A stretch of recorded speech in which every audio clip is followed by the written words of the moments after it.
The Zetas have predicted that there will be a shortage or likely an absence of gasoline and oil as a result of the coming pole shift.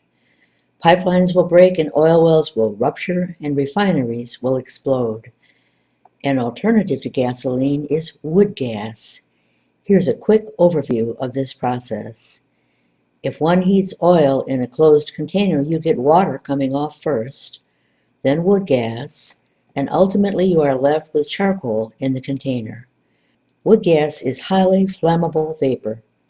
The downside to all of this is, once the wood is changed into charcoal, you need to stop and open the pot and put more wood in, close it, and go through the cycle again of heating it and getting rid of the water vapor, etc., etc.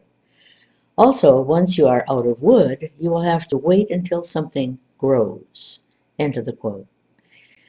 The Troubled Times team, hosted on the Zeta Talk websites, received a gift from Ali in Finland. He received a working wood gas car along with all the specifications on how to build and maintain this car.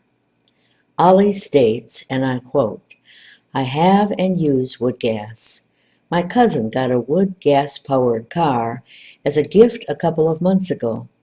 It's a Volvo 245 station wagon with a 2.1-liter engine, year model 1974. Modified to use wood gas sometime in the early 90s. With the car, we got quite good documentation of the wood gas system with drawings." The information is taken from the research report made by the Finnish Research Center for Agricultural Equipment, VAKOLA, in the early 80s. I guess the project was ignited by the oil crisis in the early 70s. They had original drawings of the wood gas generator with stamp of the Finnish Defense Forces. They built a wood gas generator and installed it on a tractor. Almost all non-military trucks and buses in Finland were operating with wood gas during the Second World War and even up to the early 50s. All gasoline available went to military use. I have heard that the Finnish Army used a couple of wood gas-powered trucks even in 1964. The material I have has some 50-page text with figures and 16 drawings, with dimensions and material information. The main titles are Abstract, Solid Fuels, Functional Description of the Equipment, Material Selection, Construction of the Equipment, Installing the Equipment on a Vehicle, Use of the Equipment, Malfunctions and Solutions, and Maintenance. End of the quote from Ali. I will present samples of what the specifications from World War II state, as translated by Ali. You may long for the days when cleaning your carburetor and fuel pump filter were all you had to worry about. Wood gas engines are hot and tar can gunk it up. But they do indeed work and are in operation worldwide. For specifications and drawings you can print off from your home computer. Go to any of the Zeta Talk mirror sites, to the Troubled Times Energy section, and click on Veggie Power. Here is the URL that will take you there directly. Any changes to your car or truck or tractor engine are minimal. Essentially, you run a hose from the wood gas combustion setup to the injection system on your engine, instead of from the gasoline tank. Quoting from the World War II specs, carbon monoxide is suitable fuel for gasoline engines. The output power is about 50% of that generated with gasoline fuel. Carbon monoxide can also be used in direct injection diesel engines. However, a small amount of diesel oil is needed to ignite the mixture. The output power is about 75% of that generated with diesel fuel. Important facts to be noted when selecting the engine are the following. Carbon monoxide does not stand compression ratios higher than 16. Turbocharger does not operate well with carbon monoxide. Carbon monoxide is not suitable fuel for diesel engines with pre-combustion chamber. Only direct injection diesel engines and gasoline engines qualify. When driving a vehicle equipped with a wood gas system, the changes in required power output must be noted in advance. Start of driving must be done slowly, and hills must be climbed using a low gear. The idling speed is high, often more than 1,400 revolutions per minute. Gas production is not even all the time, and the speed of the engine can vary up to 20%. The mixture works best when the engine speed stays the same all the time. The driver must control the mixture and move the hearth every now and then to make the generator work properly. End of the quote. The specifications are very detailed, leaving no question hanging or unanswered. Here is another sample detailing what is called the mixer. Quoting again from the specs. The equipment is very hot and must not be touched. Typical temperatures in the system are the following. Outer surface of the gas generator, 250 degrees centigrade. Gas leaving the generator, 400 degrees centigrade. Gas pipe, 300 degrees centigrade. Exhaust manifold and exhaust pipe, up to 800 degrees centigrade. The quality of the gas generated depends on the type of fuel used. Chopped firewood and large-size wood chips provide a reliable process, but the power output is less than that with small-sized wood chips. Small-sized wood chips generate great amounts of gas with good quality, but malfunctions can occur easily, and special arrangements are needed to prevent the hearth from clogging and arch forming in combustion chamber. Other fuels, for example pellets made of sod or straw, can possibly generate gas with very good quality, but a lot of ash is produced and it melts in relatively low temperatures, which can cause problems. End of the quote.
The wood gas engines require a woven glass filter, which in today's lingo is probably fiberglass.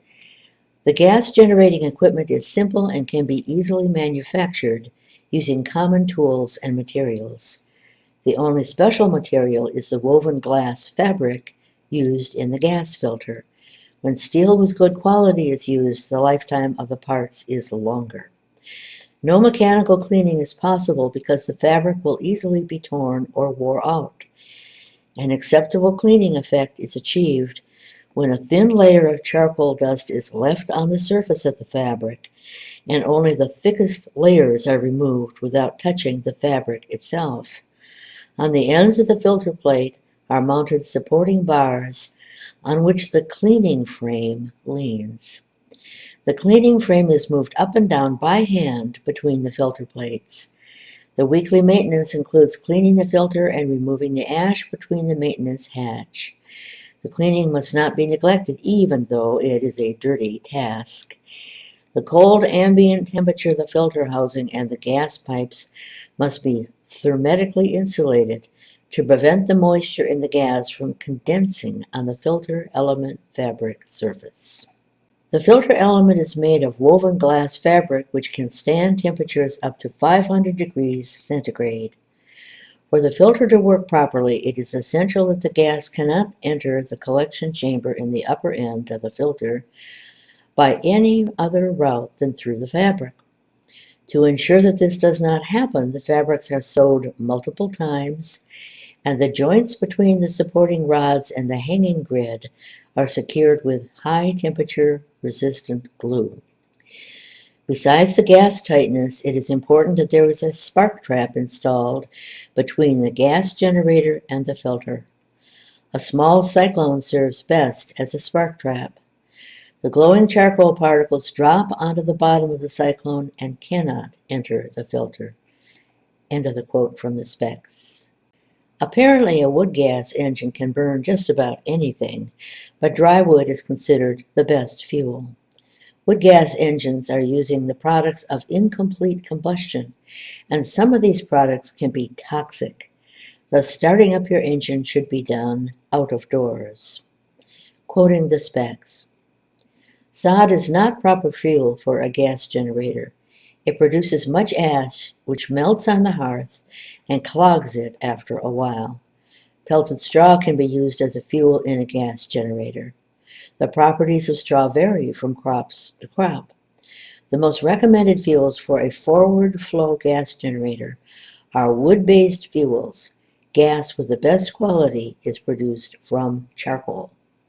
When generating gas from solid fuel, the combustion is incomplete. The gas contains carbon monoxide and several organic compounds, etheric acid and formaldehyde, etc. The gas contains substances that are harmful to personal health. Therefore, the gas generator may not be started or used in a closed space. In addition to this, the user must not inhale the gases released from the generator, and the condensed liquids must be treated properly. End of the quote. It is not just cars that can be retrofitted to use wood gas. Farmers have done this aplenty during World War II when gasoline was in short supply. One farmer brags that it only took him 4 hours and $425 to retrofit his tractor. He had chores to do and wasted no time. The heart of a wood gas engine is the combustion chamber. Wood gas engines utilize the products of incomplete combustion, moving these along to the pistons of the engine. If your gasoline-powered engine requires a cooling fan, so do the wood gas engines. But the wood gas fan is needed to move the gas along. Quoting the specs, to produce airflow in the generator during startup, a suction or blowing fan is needed.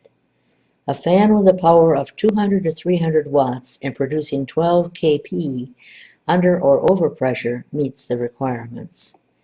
A fan like this is, for example, one used in car heaters. The length of the starting period depends on the power of the fan.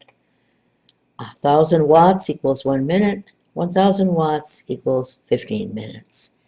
End of the quotes from the specs. The heart of the wood gas engine is the combustion chamber, the hearth. Setting up the hearth and tending to it requires a careful loading process. The gas is produced in the gas generator as a result of partial burning. Air is taken into the generator through the air nozzles. The fuel that lies near the nozzles burns. The generated heat dries and chars the fuel above. New fuel, to replace that already used, enters the combustion chamber from the reservoir above. The gas is produced in the combustion zone, and part of the water vapor go downward into the glowing coal layer just above the hearth. The temperature of this coal layer is more than 800 degrees centigrade. When going through the coal layer, carbon dioxide reacts with the coal. This reaction produces carbon monoxide. The water vapor reacts with the glowing coal. This reaction produces hydrogen and carbon monoxide. The ash produced in the combustion process goes through the hearth onto the bottom plate of the generator. If wood chips are used as the fuel, the hearth must be equipped with a moving mechanism to ensure free gas flow through the coal layer. If the hearth is rigid, the fine ash produced in the combustion process clogs the coal layer quite soon. The heat generated in the combustion process vaporizes the water in the unburned fuel, and the produced water vapor flows into the inner walls of the fuel reservoir and condenses back to water. This water is collected in a special tank from where it can be easily removed when the system is stopped. End of the quote. To say that wood gas-equipped cars and tractors are clunky is an understatement. Between the combustion chamber and the need to haul extra fuel, the apparatus can block visibility. Quoting the specs, "The components of the wood gas equipment are quite big, and when installed on a vehicle, they often reduce visibility.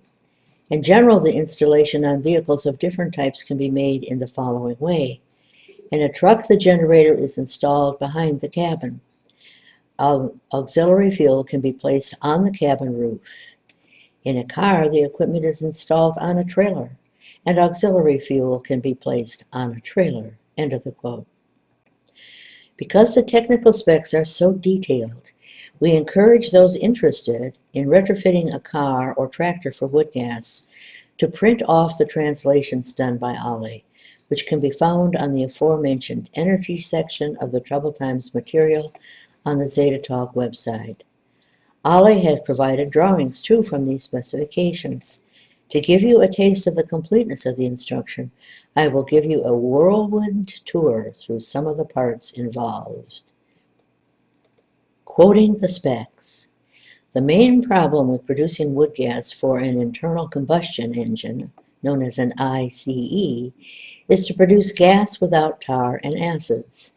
This goal is normally achieved using a forward flow gas generator. Air is passed into the generator through the holes or air nozzles in the middle of the generator mantle. Burning takes place in a downward direction. Both the gas and fuel flow in the same direction. The carbon dioxide is sucked through the hearth. The gas is not taken out from below, but the gas flow is guided to flow upwards along the wall around the combustion chamber. The flowing gas heats the intake air, and this increases the efficiency of the generator. From the generator, the gas passes through the filter and cooler to the mixer. In the mixer, the gas is mixed with fresh air, and the mixture is taken to the ICE, the internal combustion engine. The system is started using a suction fan or a blowing fan to produce air or gas flow in the generator. Lighting up the generator is done either using an electric glow device or some sort of flame. The cooler is surrounded by cool, dusty air. Inside the cooler flows hot, up to 300 degrees centigrade wet gas. This means that the raw material must stand temperatures between -40 and +300 degrees centigrade and chemical erosion. The pipes are soldered to the upper and lower parts of the cooler with brass. The pipes can be equipped with fins to obtain greater cooling effect. Copper, brass, or aluminum are suitable materials for the pipes. The upper part of the upper mantle serves as a fuel reservoir. The volume of this part determines the operating time with one fuel fill. The dimensions in the drawing are based on the following values. The ICE, or internal combustion engine, volume of 4 liters for 1 hour use. If a longer operating time is needed, greater dimensions for the height and diameter of the reservoir can be selected. The fuel reservoir consists of 2 coaxial steel cylinders. The outer one is made of steel. The inner one is made of sheet metal. The inner radius of the outer cylinder is 10 millimeters greater than the radius of the inner cylinder. The upper end of the inner cylinder is connected to the outer cylinder with gas-tight connection to reduce the amount of outcoming gas when opening the lid. Inside the outer cylinder, there is also a funnel for guiding the fuel flow. If chopped firewood is used as the fuel, no funnel is needed. If wood chips are used as the fuel, the funnel with correct inclination is needed. If the inclination is not correct, the wood chips easily form an arch and stick or burn on the inner side of the funnel. A correctly designed funnel makes the fuel flow smoothly into the combustion chamber and assists drying of the fuel. The round-shaped hearth is mounted inside the lower part of the combustion chamber with 4 brackets. Every other ring of the hearth is connected to the shaft to be rotated slightly back and forth. This movement makes the charcoal layer move up and down, and that makes the fine ash and charcoal dust drop down through the hearth while the charcoal stays on the hearth. Malfunctions when starting include gas that does not burn properly on the starting gas outlet, even if the operation time of the fan, 3 to 10 minutes, is sufficient. Possible faults are charcoal or wood chips that are too wet. This can be noticed from the water vapor in the gas. Let the fan operate. Open the lid of the fuel reservoir and remove wood chips from the fuel reservoir so that the fuel level is in the middle of the funnel. Close the lid and wait until the gas ignites and burns steadily on the starting gas outlet. There is an arch formed in the combustion chamber. The arch must be removed by inserting a steel rod into the fuel reservoir through the fuel fill and pressing it downward until its end reaches the hearth, and then pulling this rod out. Check that there is enough charcoal in the combustion chamber. To ignite a coal generator, close the flap between the gas pipe and the filter. Open the flap on the starting gas output pipe. Start the fan. Open the cap on the ignition opening and place a suitable kindling, for example, a piece of cotton waste soaked with oil. Light the kindling and let it burn for 3 minutes. After 3 to 10 minutes, try to ignite the gas coming out of the starting gas output pipe. If the gas does not ignite, let the fan keep on operating. There comes first a whitish wet gas out of the pipe. This gas is not suitable for the internal combustion engine. When the gas becomes drier, it can easily be ignited, for example, with a match. If the gas burns with a weak flame with a light core, let the fan keep on operating. When the flame becomes almost invisible or slightly violet and steady, the fan can be stopped. Set the flaps to normal operating position. The gas can now be used in an internal combustion engine. Normally, a starting period of 5 to 10 minutes is needed. End of the quotes from the specs. Imagine life without petrol, no home heating oil, so resorting to wood or coal is the alternative. No gasoline for the car, so unless one has a horse and buggy, wood gas is the alternative. No diesel fuel for trains, so it's back to the steam train engine. Wood gas has long proven its place during World War II, when it was used to run cars and trucks and tractors during gasoline shortages, not only in Finland, but in Australia and elsewhere around the world.